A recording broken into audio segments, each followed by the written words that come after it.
അസ്സലാമു അലൈക്കും വറഹ്മത്തുള്ളാഹി വബറകാതുഹു. സുന്നി വിദ്യാഭ്യാസ ബോർഡ് ഇംഗ്ലീഷ് മീഡിയം സ്കൂളിൽ 7ാം തരത്തിലേക്ക് തയ്യാറാക്കപ്പെട്ട ഉലൂമുദ്ദീനിന്റെ 6ാമത്തെ ചാപ്റ്റർ ഹാദിയം മഹ്ദിയ, സന്മാർഗത്തിലേക്ക് എത്തുന്ന വഴികാട്ടി എന്ന അർത്ഥം വരുന്ന പാഠമാണ് വായിക്കുന്നത്. ഈ പാഠത്തിലൂടെ പറയുന്നത് ഖിലാഫത്ത് റാഷിദയ്ക്ക് ശേഷം ഉമവിയ്യ ഭരണകൂടമാണ് നിലവിൽ വന്നത്.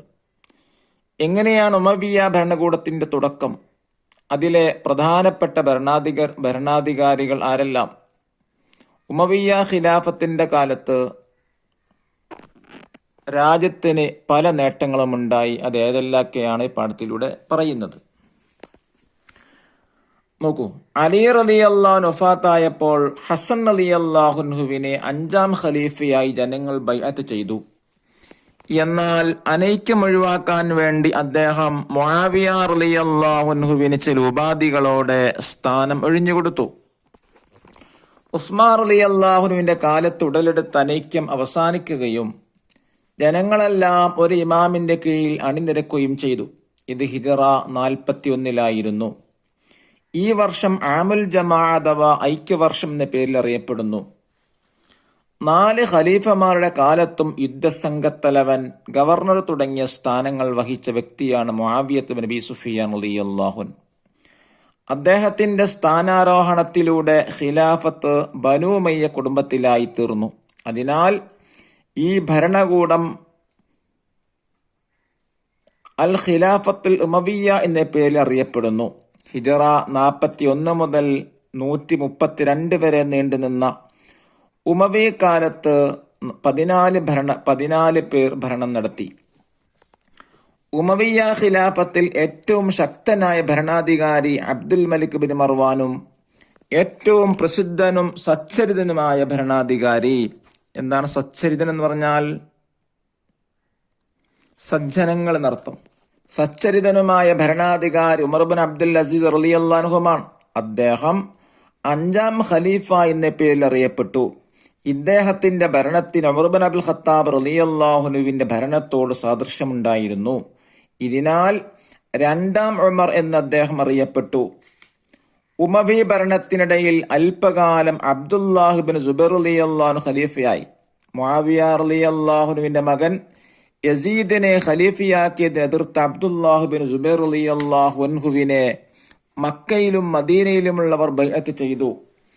യസീദ് മരിച്ചതോടെ ഭൂരിഭാഗം നാടുകളും ഇബ്നു സുബൈർ റളിയല്ലാഹു അൻഹുവിനെ ബൈഅത്ത് ചെയ്തെങ്കിലും ഉമവി കുടുംബത്തിലെ അബ്ദുൽ മലിക്കിന്റെ സൈന്യവുമായി നടന്ന യുദ്ധത്തിൽ അദ്ദേഹം കൊല്ലപ്പെട്ടു.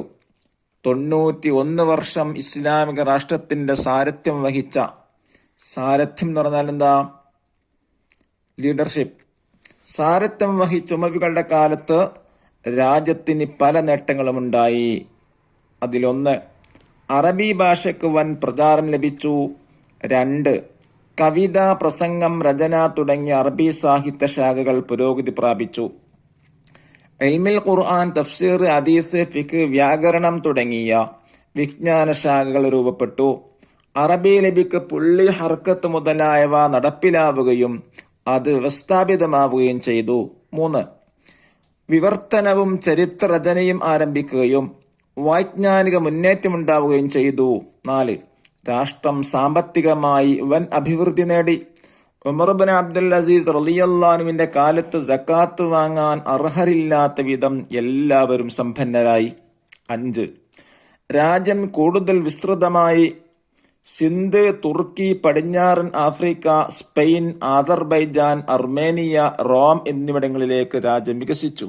6, ഈ പ്രദേശങ്ങളിലെല്ലാമുള്ള ധാരാളം ആളുകൾ ഇസ്ലാം ആശ്ലേഷിച്ചു. 7, ആഭ്യന്തര കലഹങ്ങൾ ധാരാളം ഉണ്ടായെങ്കിലും ഉമർ ബിൻ അബ്ദുൽ അസീസ് റളിയല്ലാഹു അൻഹുവിന്റെ കാലത്ത് രാജ്യത്ത് ശാന്തിയും സമാധാനവും പുനഃസ്ഥാപിക്കപ്പെട്ടു. 8, പൈറുവാൻ പോലെയുള്ള പുതിയ നഗരങ്ങൾ സ്ഥാപിതമാവുകയും നേരത്തെയുള്ള വികസിക്കുകയും ചെയ്തു. 9, ബൈത്തുൽ മഖ്ദിസിലെ ഖുബ്ബത്തുസ് സഖ്റ. എന്താണ് ഖുബ്ബത്തുസ് സഖ്റ എന്ന് പറഞ്ഞാൽ? ബൈത്തുൽ മഖ്ദിസ് സമീപത്തെ പാറക്കരികിലുള്ള കുബ്ബയാണ്. ഇത് നബി സല്ലല്ലാഹു അലൈഹി വസല്ലം തങ്ങൾ മിഅ്റാജ് ആരംഭിച്ചത് ഇവിടെ നിന്നാണ്. ഡമസ്കസിൽ ഉമവി മസ്ജിദ് തുടങ്ങിയ മനോഹരവും പ്രൗഢവുമായ നിർമ്മിതികളുണ്ടായി. 10. കൃഷി, വ്യവസായം, കൈത്തൊഴിൽ തുടങ്ങിയവ അഭിവൃദ്ധിപ്പെട്ടു. ആയുധം, കപ്പൽ, വസ്ത്രം, പാത്രം എന്നിവയുടെ നിർമ്മാണമായിരുന്നു അന്നത്തെ പ്രധാന വ്യവസായങ്ങൾ. ഇനി നോക്കൂ, നക്കറുവന വായിച്ച് മനസ്സിലാക്കുക. 1 ഗവർണർ. ആർക്കാണ് ഗവർണർ എന്ന് പറയാം? ഖലീഫ, ഒരു സ്ഥലത്ത് നിശ്ചയിക്കുന്ന പ്രതിനിധി. 2 സച്ചരിതർ, സജ്ജനങ്ങൾ എന്നാണ്. 3 ഖുബ്ബത്തു സഹ്റ, ബൈത്തുൽ മഖ്ദിസിന് സമീപത്ത് പാറക്കരികിലുള്ള ഖുബ്ബ. നബി സല്ലല്ലാഹു അലൈഹി വസല്ലമ മിഅ്റാജ് ആരംഭിച്ച് ഇവിടെ നിന്നാണ്. ഇന്നൊക്കെ ചില ഇംഗ്ലീഷ് പദങ്ങൾ പരിചയപ്പെടാം. അഭിവൃദ്ധി, ത്രൈവ്. സാദൃശ്യം, സിമിലിയാരിറ്റി. സാരഥ്യം, ലീഡർഷിപ്പ്. പ്രൗഢമായ, എലിജന്റ്. വിവർത്തനം, ട്രാൻസ്ലേഷൻ. വിസ്തൃതമായ, വൈൻഡന്റ്. നിർമ്മിതികൾ, കൺസ്ട്രക്ഷൻസ്. ഐക്യവർഷം, ഇയർ ഓഫ് യൂണിറ്റി. ചരിത്രജനം, ഹിസ്റ്റോറിക്കൽ റൈറ്റിംഗ്. വൈജ്ഞാനിക മുന്നേറ്റം, ഇൻഫോർമേഷൻ അഡ്വൈസ്മെന്റ്. ദഫ്തർ താലിബ് നോക്കി തദ്രീബാത്തുകൾ ചെയ്യുക. ഇൻഷാ അല്ലാഹ് ഉടൻ ഉണ്ടായിരിക്കുന്നതാണ്. അസ്സലാമു അലൈക്കും വറഹ്മത്തുള്ളാഹി വബറകാതുഹു.